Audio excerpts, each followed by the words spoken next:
friends, welcome to my channel. ഇന്ന് നമ്മൾ പഠിക്കാൻ പോകുന്നത് എങ്ങനെ ചെസ് ബോർഡ് സെറ്റ് ചെയ്യാം എന്നുള്ളതാണ്. ഓക്കെ, ഇപ്പോഴും സെക്കൻഡ് റോയിൽ പോൺസ് തന്നെയാണ് വരുന്നത്. എന്ന് വെച്ച് കഴിഞ്ഞാൽ സെക്കൻഡ് ഇവിടെ വേറെ കട്ടകൾ വരും, അതിന് മുമ്പിലായിരിക്കും പോൺസ് വരേണ്ടത്. ഇങ്ങനെ ഈ റോ മൊത്തം പോൺസ് വെച്ച് ഇങ്ങനെ ഫില്ല് ചെയ്യാം കേട്ടോ. അതിനുശേഷം റൂക്ക് വരും. റൂക്ക് ഇപ്പോഴും അങ്ങേ അറ്റത്താണ് ഇരിക്കുന്നത്. ഇവിടെ ഒരു റൂക്ക് വന്നു കഴിഞ്ഞാൽ പിന്നെ അങ്ങേ അറ്റത്തായിരിക്കും മറ്റേ റൂക്ക് വരണ്ടേ. പിന്നെ നൈറ്റ്, റൂക്ക് കഴിഞ്ഞിട്ട് നൈറ്റാണ് വരണ്ടേ. ഇവിടെ റൂക്കിന് ശേഷം നൈറ്റ് വരും. എന്ന് വെച്ചാൽ സെക്കൻഡ് സ്ക്വയറിലായിരിക്കും നൈറ്റ് വരണ്ടേ. ഇവിടെ രണ്ട് നൈറ്റും ഇതൊരു സെക്കൻഡ് സ്ക്വയർ തന്നെ ഇരിക്കും. അതിനുശേഷം ബിഷപ്പ് വരും. ബിഷപ്പ് നൈറ്റ് ചെയ്യേണ്ടാണ് വരുന്നത്. പിന്നെ ക്യൂവിന് വരും. ക്യൂവിന് നിങ്ങൾ ശ്രദ്ധിക്കേണ്ട മെയിൻ കാര്യമാണ് ഈ ക്യൂവിൻ്റെ കാര്യം. ഈ ബ്ലാക്കിൻ്റെ ക്യൂവിന് ഇപ്പോഴും ബ്ലാക്ക് സ്ക്വയർ തന്നെ ഇരിക്കും. ബ്ലാക്കിൻ്റെ കിങ് വൈറ്റ് സ്ക്വയറിൽ ഇരിക്കത്തുള്ളൂ, ശ്രദ്ധിക്കണം കേട്ടോ.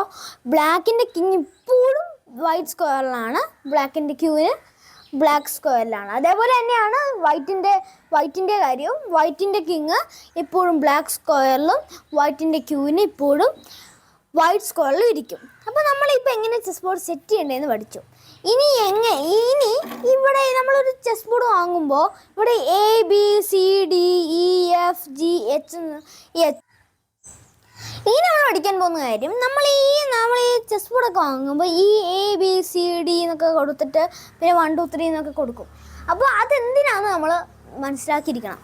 ഇന്ന് വെച്ച് കഴിഞ്ഞാൽ ഇത് കണ്ടോ, 8 സ്ക്വയേഴ്സ് ആണ് ഇവിടെ ഉള്ളത് അല്ലേ. ഒരു ചെസ് ബോർഡിന് ഒരു റോയിന് 8 സ്ക്വയേഴ്സ് വരും. അപ്പോൾ ഈ H എന്ന് എഴുതിയേക്കുന്ന ഈ ഒരു ലൈൻ പോലെ ഇത്രയും ഭാഗം Hൻ്റെ സ്ക്വയേഴ്സ് ആണ്. എന്ന് വെച്ച് കഴിഞ്ഞാൽ ഇത് H1, ഇത് H2, ഇത് H3, ഇത് H4, ഇത് H5, ഇത് H6, ഇത് H7, ഇത് H8. ഇനി G സ്ക്വയർ പഠിക്കാം. ഈ G സ്ക്വയറും ഇങ്ങനെ ലൈൻ പോലെ വരും. അപ്പോൾ അതിനകത്ത് G1, G2, G3, G4, G5, G6, G7, G8 ആ രീതിയിലാണ് വരുന്നത്. ഇപ്പോൾ മനസ്സിലായി. ഇപ്പോൾ എൻ്റെ കാര്യത്തിനും അങ്ങനെ തന്നെയാണ്. ഇപ്പം നമ്മൾ ഇതിനെന്ത് പറയും, ഇതിന് G4 ഇങ്ങനെയാണ് നമ്മൾ പഠിക്കുന്നത്. അപ്പോൾ ഇത്രയേ ഉള്ളൂ ഇന്നത്തെ വീഡിയോ. നിങ്ങൾക്ക് മനസ്സിലായെന്ന് തോന്നുന്നു. അപ്പോൾ ഇത്രയും പറഞ്ഞുകൊണ്ട് signing off from Jahan Joel.